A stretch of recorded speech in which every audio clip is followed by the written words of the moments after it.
Hey guys, welcome back to Fear Not Farms. What I've got for you is a little fabrication video today.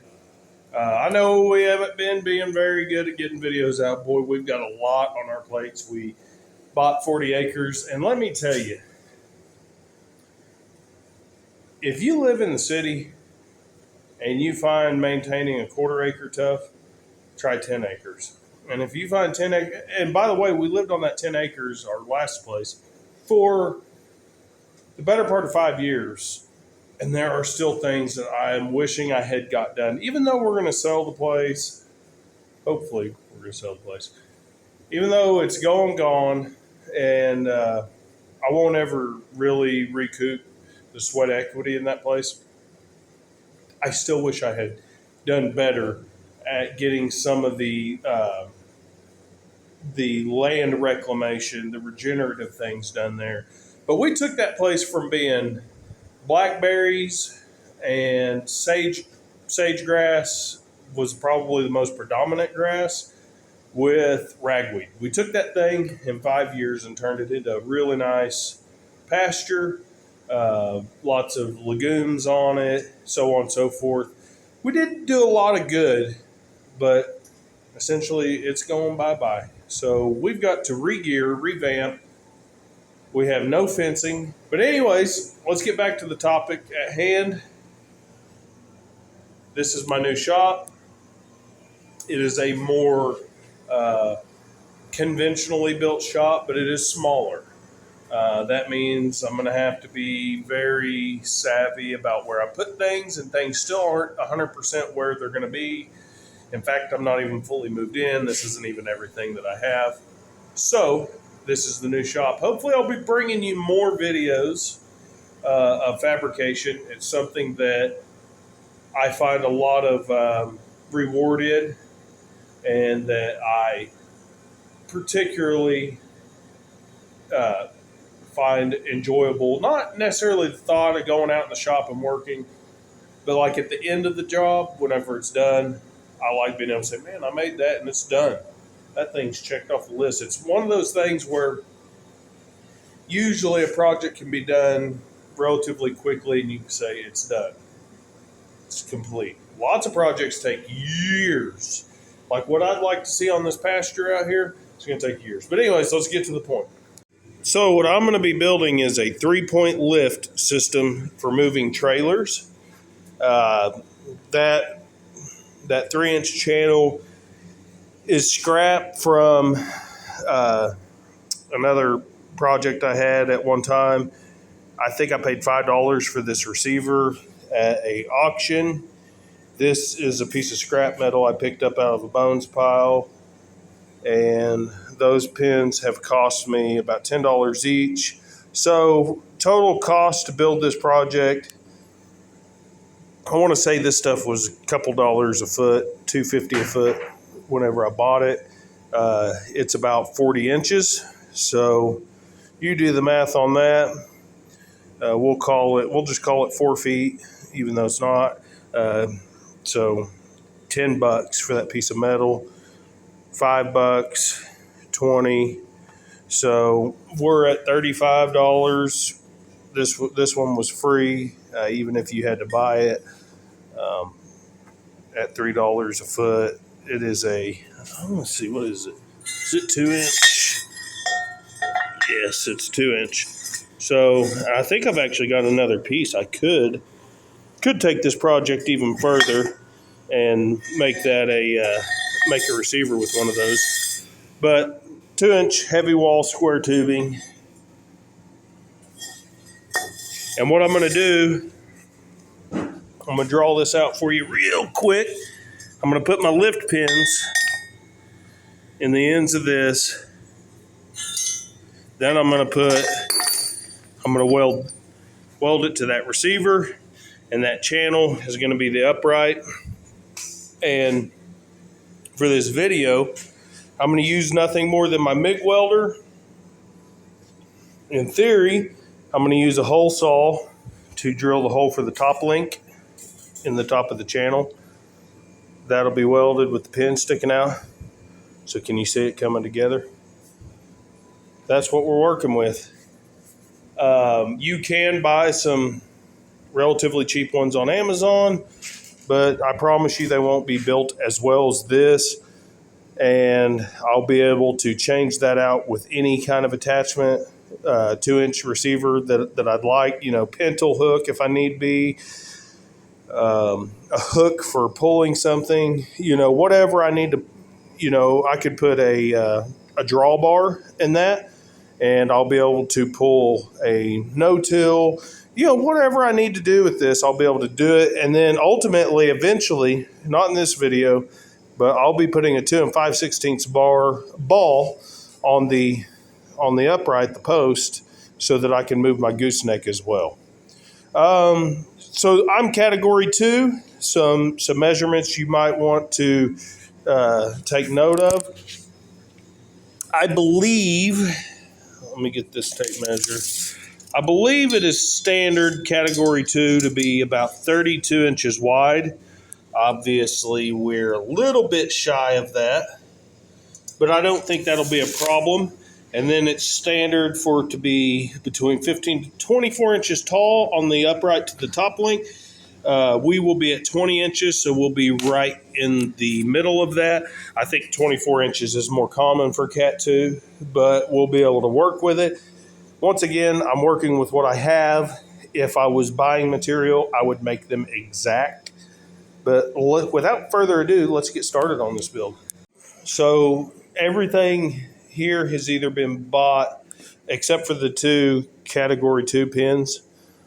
Except for those, materials have been sourced either used or free. So in the case of that 2-inch heavy wall square tubing, it was free. Dug it out of a scrap pile. That receiver was $5 at an auction. This was from another project, so it's leftover material, so essentially free, but still yet probably only maybe $12 worth of material if you go to a decent steel supplier. Of course, they won't sell you 4 feet. You have to buy a minimum of 10. Let's cover the dimensions for a 3-point attachment for the lift system.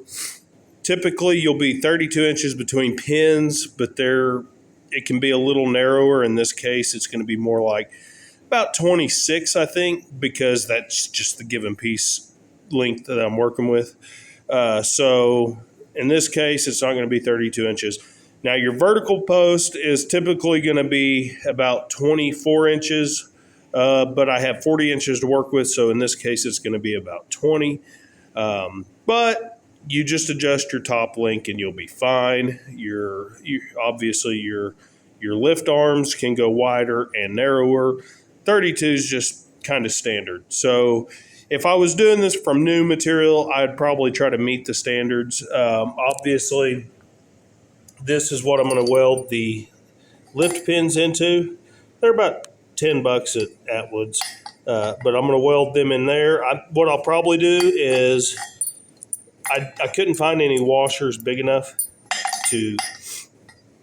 What I wanted to originally do was weld the nut on and make it to where I could eventually, if I needed to, just back this pin out and run a class 2 to class 1 pin conversion if I needed to, or I wanted to sell it for some reason down the road. It would have that option.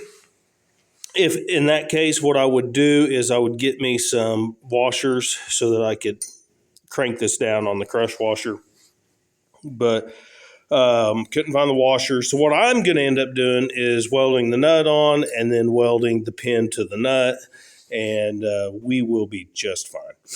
Obviously, that channel is going to be the upright where the top link goes, and I'll be able to use that 2-inch receiver to change it to whatever hookup I need to. So say someday I need to hook up to a pintle hook trailer, or I want to put a drawbar in there to pull a no-till drill. Of course, my rear axle tractor has a drawbar hookup, but it may actually be easier to just run one out of that. So without further ado, I'm going to probably turn this into kind of a time lapse. If I have anything to actually speak about in the video, I will stop and talk. If not, enjoy the video and like and subscribe, and maybe I'll have some more fabrication videos out. I have others on the channel. Go check them out.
It's going to put us right at about 30 inches.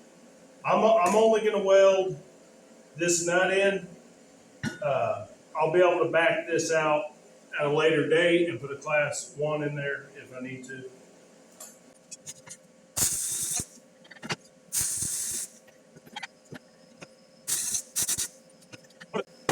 I think I'm kind of getting my threads dirty. I'm going to try to back that out and put some anti-spatter on it.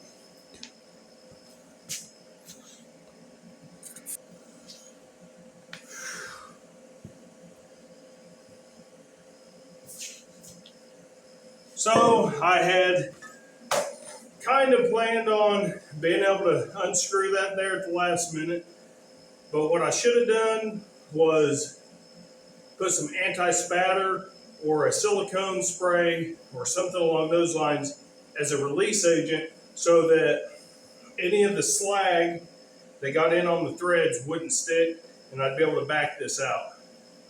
What I was going to do is at a future date get some washers and a lock washer, crank this down, and call it good up until the day that I need to put a class 1 pin in it. But if I ever own a class 1 tractor, I'll build another one for 30 or 40 bucks. No big deal. So let's move forward.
This would have been a whole lot easier had I just drilled these before I welded them on there. Why I didn't do that, I don't know.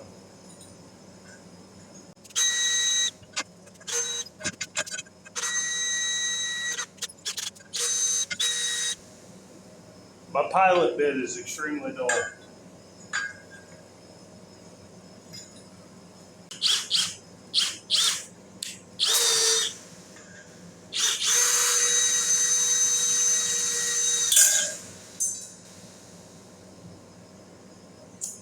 Well, I went that one.